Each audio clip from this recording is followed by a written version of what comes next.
विशाळगडावरील अतिक्रमण काढण्यावरून रविवारी आंदोलन झालेलं होतं आणि हेच आंदोलन पुढे जाऊन हिंसक बनलं आणि त्यानंतर सोशल मीडियावर देखील या आंदोलनाची चर्चा होऊ लागली, वेगवेगळे मेसेज व्हायरल होऊ लागले। या पार्श्वभूमीवर कोल्हापूरचे प्रशासन हे अलर्ट झालेलं आहे। कायदा आणि सुव्यवस्था बिघडू नये म्हणून कोल्हापूरचे प्रशासन अशा या व्हॉट्सअप किंवा सोशल मीडियावर जे मेसेज व्हायरल होत आहेत यावर प्रतिबंध आणण्याच्या दृष्टिकोनातून त्यांची कारवाई चालू आहे।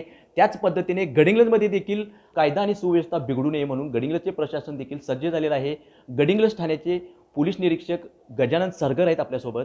तर साहेब, काय गडिंग्लज तालुक्यामध्ये आता परिस्थिती आहे? सोशल मीडियावर काय मेसेज व्हायरल होत आहेत का? आणि जर मेसेज व्हायरल होत असतील तर आपल्याकडून काय कारवाई केली जाईल आणि काय आवाहन करताय नागरिकांना? मी आपल्यामार्फत सर्व गडिंग्लज शहरातील आणि तालुक्यातील नागरिकांना एक विनंती करू इच्छितो की विशाळगड घटनेच्या अनुषंगाने त्या घटनेचा विपर्यास करून काही असामाजिक घटक गडिंग्लज तालुक्यामध्ये सोशल मीडियाचा वापर करून दोन समाजामध्ये तेढ निर्माण करण्याचा प्रयत्न करत आहेत।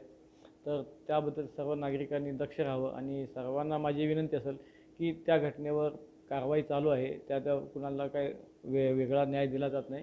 जे काय आहे ते कायद्याच्या अनुषंगाने कारवाई चालू आहे।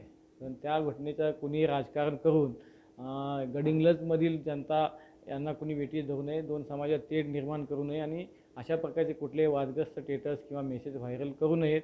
जर कुणी असे केलेले आढळून आले तर त्यांच्यावर सक्त कारवाई करण्यात येईल, याबाबत मी आपल्यामार्फत सर्वांना विनंती करतो। गडिंग्लज पोलिसांचे लक्ष हे सोशल मीडियावर आहे। सोशल मीडियाच्या माध्यमातून कोणतेही असे मेसेज व्हायरल होऊ नयेत जेणेकरून कायदा आणि सुव्यवस्था किंवा दोन समाजामध्ये तेढ निर्माण होईल, असे मेसेज व्हायरल होऊ नयेत या पद्धतीचं नियोजन करण्यात आलेलं आहे। आणि जर कोणी केले तर सक्त कारवाई करण्यात येईल असा इशारा आज गजानन सरगर यांनी लाईव्ह टुडे मराठीच्या माध्यमातून दिलेला आहे। गडिंग्लजहून लाईव्ह टुडे मराठी नितीन।